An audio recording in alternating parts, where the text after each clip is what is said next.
We all know how most school romances go. You enter the honeymoon phase and break up the next week, ready to move on to the next relationship. And I am proud to say that I have only ever had 2 school relationships. And I'm gonna talk about them. Both of these relationships are from the same guy, so that should say a lot about little me.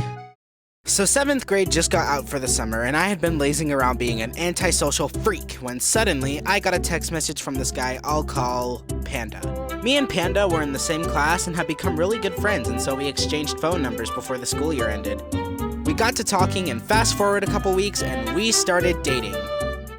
The problem with most teen romances in general is that kids will rush into it really fast and the relationship suffers as a result of this. In fact, studies show that only 2 to 3% of relationships between teens end in marriage, which should tell you a lot. But anyways, we're getting off topic, back to the stories. So me and this kid had been dating for a couple of weeks, doing the normal cheesy couple stuff, when suddenly one day I get a text message from him saying that we needed to break up.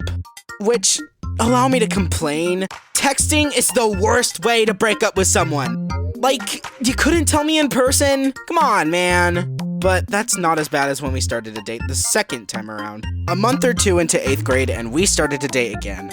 For whatever reason. You would think that younger me would have the common sense to not date one of your exes because most of the time it doesn't work out, but whatever.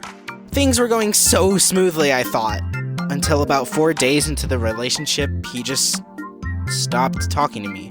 He was ignoring me during breakfast and I got really confused. And then I remembered he had sent me a message on Snapchat of all places. I often neglect Snapchat because it's an app I could care less about, but regardless, I opened it.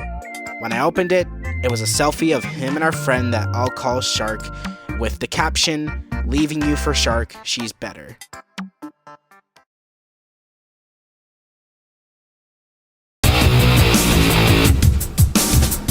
That really sucked, honestly.